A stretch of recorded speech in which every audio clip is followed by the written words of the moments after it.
Alhamdulillah para jemaah sekalian, Habib Bahar bin Smith sudah berada di hadapan kita sekalian. Alhamdulillah, mudah-mudahan dengan kedatangan beliau bumi Sambas menjadi berkah. Allahu Akbar. Dengan hormat kepada tamu undangan istimewa kami persilakan untuk naik ke pentas bersama Habib Bapak Camat yang terhormat, Bapak Kapolsek, Bapak Dan Ramil, Bapak Kepala Desa dan rombongan Habib Najib dari Singkawang. Kami persilakan untuk naik ke pentas.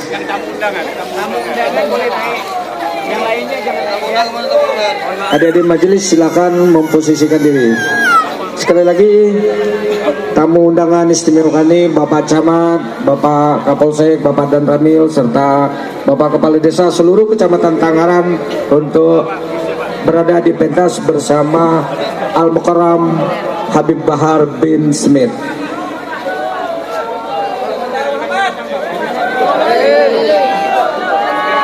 Adik-adik majelis turun dulu. Adik majelis.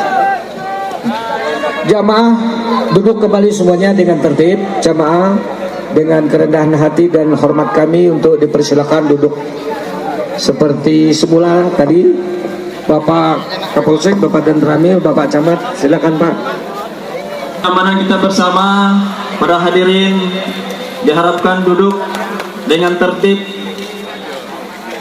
Kami menghimbau pada bapak-bapak dan ibu-ibu para jamaah sekalian, jikalau nanti tausiah sudah dikemandangkan, kami berharap semua jemaah tenang, tidak ada yang merokok.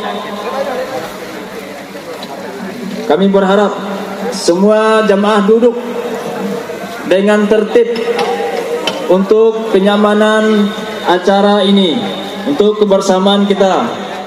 Yang sudah menyalakan api rokok, itu harapan dari Habib. Mudah-mudahan kita bisa semua mengumpulkan hati kita untuk malam ini kita hanya dihujani oleh hujan yang rahmat dari Allah Subhanahu wa Ta'ala. Lawat dia sampai bandara, darah menjadi saksi di sisi Allah. Mati syahid adalah hari raya. Maju, maju, ayo maju. Habisir pengkhianat bangsa, kami berjanji demi Allah. Allah, rela binasa, takkan mundur walau satu langkah. Prajurit pembela Rasulullah, bangkitlah untuk agama, bangkitlah untuk negara, satukan hati, satukan jiwa. Musuh di depan mata, lawan dia sampai berdarah. Darah menjadi saksi di sisi Allah, mati syahid adalah hari raya. Terus maju, pengkhianat bangsa, kami berjanji demi Allah, rela binasa demi agama. Wahai prajurit pembela Rasulullah, berjuanglah tanpa lelah, walau harus merangkak dengan mata, takkan mundur walau satu langkah, takkan mundur walau satu langkah. Wahai para pemudi-pemuda, kibarkan panji Al-Mustafa, serahkan jiwa untuk agama, mencari syahid di jalan Allah. Maju pantang menyerah, walau bergelilang berdarah, darah menjadi saksi di sisi Allah, mati syahid adalah hari raya. Maju, maju, ayo flashnya, keluarkan flashnya. Habisi pengkhianat bangsa, kami berjanji. Flashnya keluarkan. Rela binasa demi agama. Wahai prajurit pembela Rasulullah, berjuanglah tanpa lelah, walau harus merangkak dengan mata, takkan mundur walau satu langkah. في الوجود كرامه وإحسانه. اللهم صل وسلم وبارك وكرم وعظم على نور الأنوار وسر الأسرار وترياك الأخيار ومفتاح باب اليسر سيدنا ومولانا محمد المختار وآله الأطهار وأصحابه الأخيار عدد نعم الله وإفضاله. أما بعد. Yang saya cintai, yang saya muliakan, para alim ulama, para habaib, para kiai, para ustadz, para tuan-tuan guru, para sesepuh, para tokoh adat, tokoh masyarakat, para aparat pemerintah, baik dari TNI ataupun dari Polri, khususnya yang tadi telah bertemu dengan saya, Bapak Kapolsek.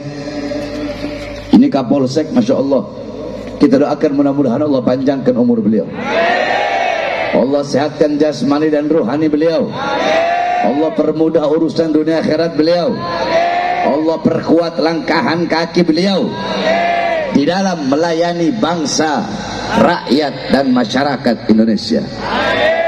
Begitu juga Bapak dan Ramil berserta seluruh anggota-anggota TNI. Kita doakan mudah-mudahan Allah panjangkan umur beliau-beliau, Allah sehatkan jasmani dan rohaninya, Allah perkuat langkahan kakinya untuk berada di barisan paling depan, menjaga kedaulatan negara kesatuan Republik Indonesia.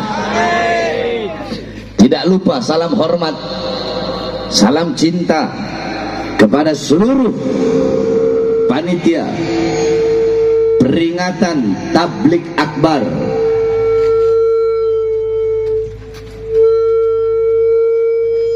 Tablik Akbar apa itu? Tablik Akbar, Tablik Akbar dari bumi Melayu untuk Palestina.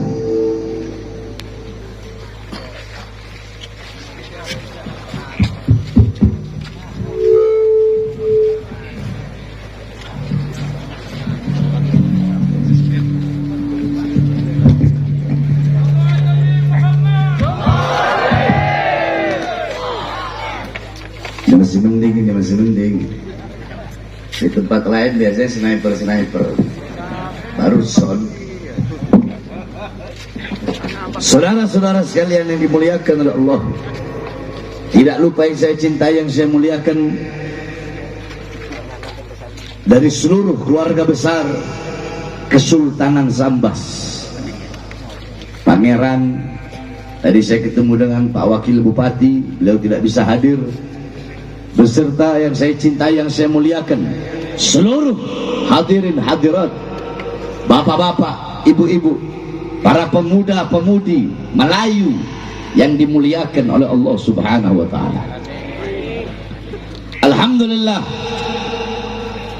segala puji dan syukur kepada Allah Subhanahu wa taala. Dialah Allah yang maha besar. Yang besar selain Allah kecil. Dialah Allah yang maha perkasa. Yang perkasa selain Allah lemah. Dialah Allah yang maha kaya. Yang kaya selain Allah miskin. Dialah Allah yang maha berkuasa. Yang berkuasa selain Allah lemah. Yang berkuasa selain Allah kadang berkuasa dan kadang tidak berkuasa. Dialah Allah yang maha melihat. Yang melihat selain Allah buta terhadap warna-warna yang tidak tampak, warna-warna yang tersembunyi. Dialah Allah yang maha melihat, yang maha mendengar. Yang mendengar selain Allah tuli terhadap suara-suara yang jauh dan suara-suara yang dekat akan menulikannya. Tolong ehonya ditambah kayak tadi yang pertama itu, enak mic-nya. Dialah Allah yang maha tahu. Yang tahu selain Allah adalah pencari pengetahuan. Dialah Allah yang maha berilmu. Yang berilmu selain Allah adalah pencari ilmu. Dialah Allah yang maha hidup. Yang hidup selain Allah pasti akan mati. Yang ada selain Allah pasti akan tiada. Yang wujud selain Allah pasti akan binasa. Sedangkan hidupnya Allah, adanya Allah, wujudnya Allah kekal abadi selama-lamanya, tidak akan pernah musnah dan tidak akan pernah binasa. Tukang son, tolong sonnya bikin seperti pertama. Saudara-saudara sekalian, dialah Allah yang dimana pada malam hari ini Allah menggerakkan hati kalian. Hati kalian menggerakkan langkahan kaki kalian dari rumah menuju ke majelis ilmu, ke majelis sholawat. Ini tempat menjadi tempat turunnya rahmat, turunnya maghfirat, turunnya hidayat, turunnya inayat, turunnya kasih sayang, turunnya pengampunan. Sebab kenapa? Duduknya kita di ini majelis mendapatkan keberkahan dari majelis ilmu dan dari majelis baginda Nabi besar Muhammad. Saudara-saudara, majelis-majelis seperti pada malam hari ini jangan kalian anggap enteng, jangan kalian pandang remeh, jangan kalian pandang sebelah mata. Saudara-saudara, kalau kalian ingin melihat seperti apa dulu perkumpulan Nabi Muhammad, maka lihatlah perkumpulan kita pada malam hari ini. Maka seperti itulah perkumpulan baginda Nabi besar Muhammad. Nabi Muhammad tidak mewariskan harta, tidak mewariskan uang, dinar, dirham, pangkat, pekerjaan, jabatan, tahta, kekuasaan. Bukan itu warisan Nabi. Tapi warisan Nabi ilmu, amal, wara', khauf, akhlak, adab, zuhud, ibadah, qanaah, majlis ilmu, majlis zikir, majlis salawat, para ulama, para ustaz, para kiai, para orang soleh, para habaib. Inilah warisan Nabi Muhammad. Kalian duduk pada malam hari ini untuk mendapatkan bagian daripada warisan Nabi Muhammad. Abu Hurairah radhiyallahu anhu, satu waktu beliau pergi ke masjid. Beliau berkata, wahai penduduk, beliau pergi ke pasar. Wahai orang-orang pasar, di masjid sedang dibagi-bagikan warisannya Nabi. Yang punya toko menutup tokonya. Yang dagang berhenti dagang, berbondong-bondong mereka pergi ke masjid. Mereka bilang, wahai Abu Hurairah, mana? Katanya sedang dibagi-bagikan warisan Nabi, tapi yang ada hanyalah halakoh-halakoh, bundaran-bundaran orang yang melingkar, yang sedang menuntut ilmu, yang sedang berzikir. Tidak dibagikan pakaiannya Nabi, tidak dibagikan rambutnya Nabi, tidak dibagikan baju perangnya Nabi. Kok yang ada hanya majelis-majelis ilmu? Apa kata Abu Hurairah? Majelis-majelis ilmu, majelis-majelis zikir, itulah warisan baginda Nabi besar Muhammad. Jadi kalian duduk di sini mengambil warisan Nabi Muhammad. Nah, ketika kalian telah mendapatkan warisan Nabi, apakah ada warisan yang lebih mahal, yang lebih berharga, yang lebih bernilai selain daripada warisan Nabi Muhammad? Tidak ada, saudara-saudara. Warisan yang paling mahal di dunia ini adalah warisannya baginda Nabi besar Muhammad. Kalian duduk di majelis ilmu pada malam hari ini. Sayyidina Umar bin Khattab radhiyallahu an, beliau berkata, Inna Allah lam yahluk fi wajhil ardi turaban afdal min majlisil ilm. Sesungguhnya Allah tidak pernah menciptakan di permukaan bumi sejengkal tanah yang lebih mulia selain daripada tanah yang digunakan untuk menuntut ilmunya Allah subhanahu wa ta'ala. Saya tanya, kalian duduk di karpet nggak nih? Terpal? Rumput? Tanah? Karpet? Semen? Semen yang kalian duduki, atau rumput yang kalian duduki, atau terpal yang kalian duduki, atau karpet yang kalian duduki di majelis ilmu, demi Allah lebih mulia, lebih agung, lebih utama daripada kursi yang diduduki oleh seorang raja atau seorang presiden, saudara-saudara. Kenapa? Karena kalian duduk di ini majelisnya baginda Nabi besar Muhammad. Sampai-sampai Rasulullah bilang apa? Ya Ibn Mas'ud, julusuka sa'atan fi majlisil ilm la tamassu qalaman wa la taktubu harfan khairul laka min 'idki alfi raqabah. Wahai Abdullah ibn Mas'ud, engkau duduk di majelis ilmu cuma duduk doang, enggak megang pena, enggak bawa buku, enggak nyatet, cuma duduk saja. Itu lebih bagus, itu lebih baik, itu lebih utama bagimu daripada engkau memerdekakan 1000 orang budak. Memerdekakan 1 orang budak saja, maka seluruh anggota tubuhnya akan merdeka dari neraka. Bagaimana kalau memerdekakan 1000 budak? Sedangkan kalian duduk di sini, nggak megang pena, nggak megang pulpen, cuma duduk dengerin ilmu, lebih utama daripada memerdekakan 1000 orang budak. Dalam hadis yang lain, Rasulullah SAW bersabda, Man zara aliman faka'annama zarani, man safaha aliman faka'annama safahani, man jalasa aliman faka'annama jalasani fid dunya, faman jalasani fid dunya ajlastuhu ma'i yaumal qiyamah. Perhatikan, kata Rasulullah, siapa orang yang mendatangi ulama, mendatangi para ustadz, mendatangi para kiai, mendatangi para habaib, mendatangi orang-orang soleh, sama seperti dia mendatangi gue, Rasulullah.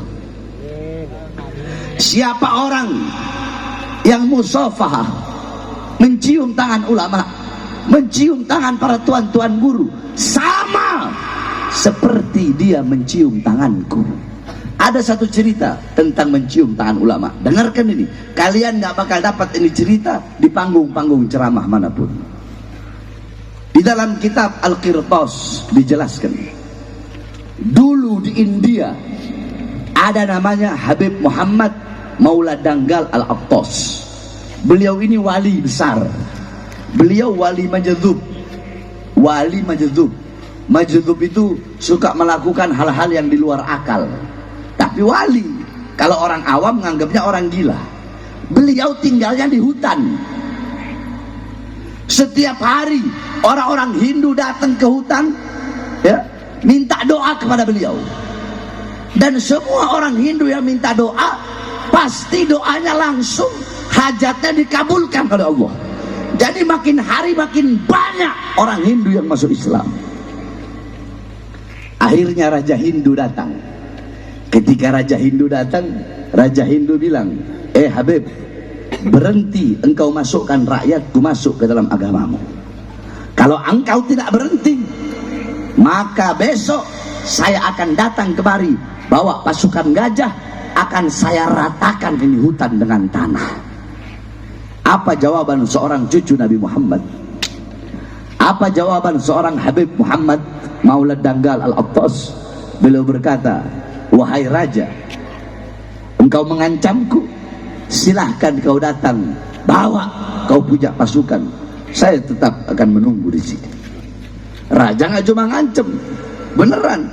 Besoknya si raja datang, bawa pasukan gajah yang banyak, saudara-saudara. Akhirnya apa? Akhirnya Habib Muhammad, beliau memerintahkan nyamuk-nyamuk yang ada di dalam hutan untuk menyerang pasukan-pasukan gajah milik Raja Hindu tersebut. Dengan izin Allah, nyamuk-nyamuk tersebut menghancurkan pasukan-pasukan gajah milik Raja Hindu tersebut. Saya tanya, masuk akal nggak? Masuk akal nggak? Jawab yang keras, masuk akal nggak? Ayo, masyarakat Melayu ini jiwa pejuang, yang keras, yang tegas, yang semangat. Masuk akal tidak? Masuk akal tidak? Makanya jangan apa-apa mendahulukan akal. Orang yang mendahulukan akal daripada iman itu ngikut thariqahnya iblis. Iblis itu mendahulukan akal daripada perintah Allah. Allah suruh iblis untuk sujud kepada siapa? Kerajaan, jawab yang keras, kepada siapa? Tapi iblis gak mau. Kenapa?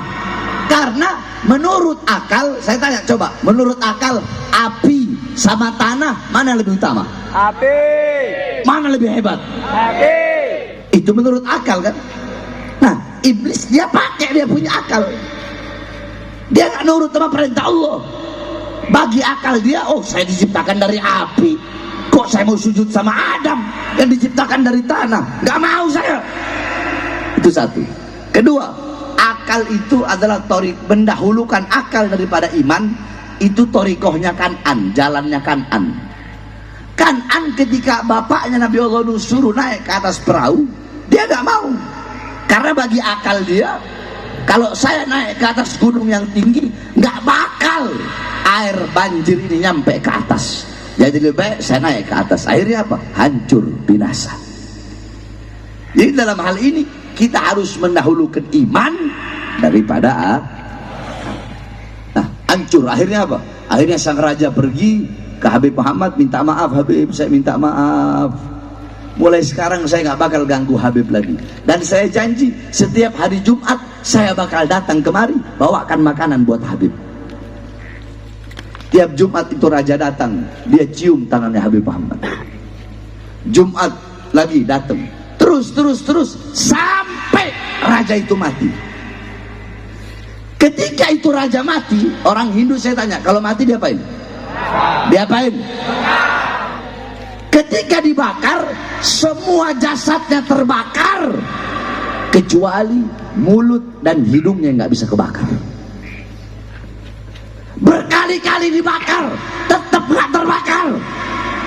Keluarganya datang, keluarga kerajaan ke Habib Muhammad. Habib, ini jenazahnya raja, berkali-kali dibakar, semuanya hancur jadi abu. Tapi tapi mulut sama hidungnya kok nggak bisa terbakar. Tangan, mulut sama hidungnya kok nggak bisa kebakar. Apa jawab Habib Muhammad? Bagaimana mungkin tangan, mulut dan hidungnya bisa terbakar, sedangkan setiap Jumat dia mencium tanganku, sedangkan aku setiap hari mencium tangan baginda Nabi besar Muhammad.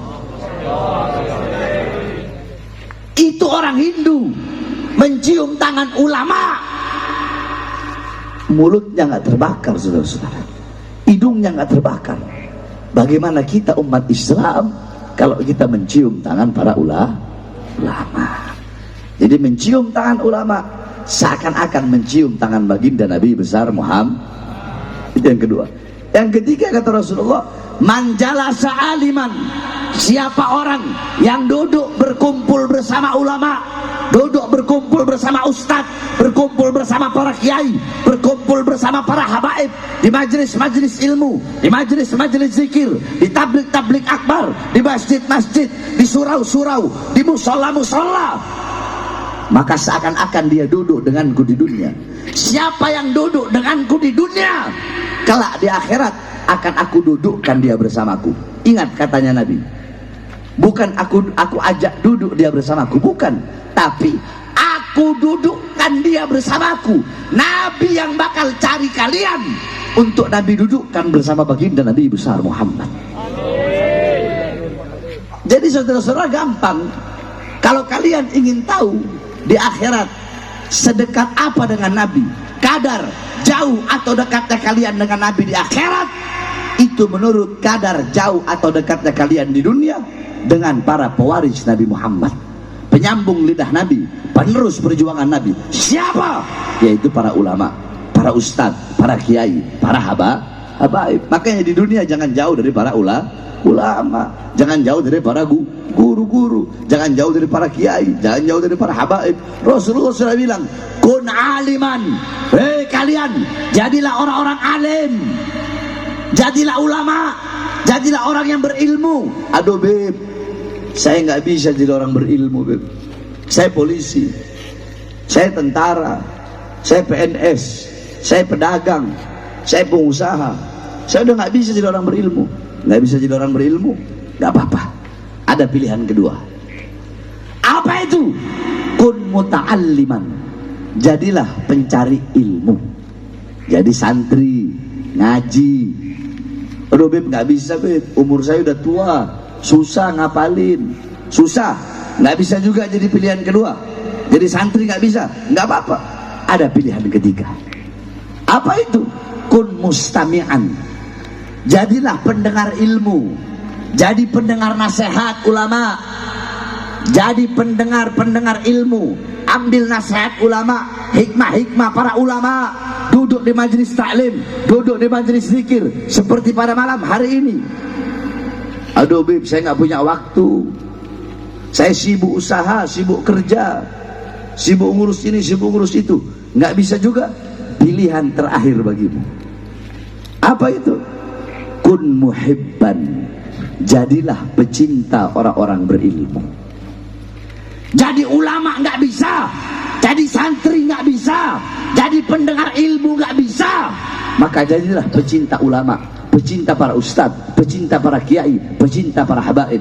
Wala takun khamisan, jangan sampai kalian jadi golongan yang kelima. Siapa golongan yang kelima? Golongan yang kelima, ulama bukan, santri bukan, pendengar ilmu bukan, duduk di majelis taklim nggak pernah, bangsat iya, pemabok iya, narkoba iya, melacur iya, zina iya, maksiat iya, goblok iya, bodoh iya, malah menjadi pembenci para ulama. Ini al-anun nas, ini paling laknatnya manusia, saudara-saudara.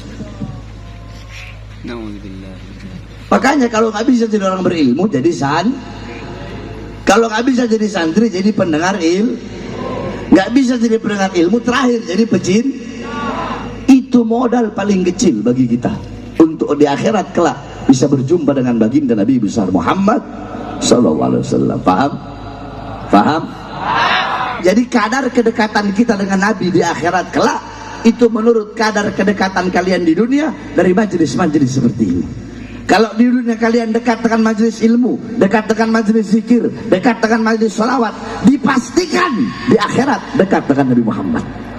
Tapi kalau di dunia jauh dari ulama, jauh dari ustadz, jauh dari kiai, jauh dari habaib, jauh dari orang soleh, jauh dari majelis ilmu, jauh dari majelis zikir, dipastikan di akhirat engkau pun akan jauh daripada baginda Nabi besar Muhammad. Sekarang jadi saksi di sisi Allah, mati syahid adalah hari raya. Maju, maju, ayo maju. Rasulullah, bangkitlah untuk agama.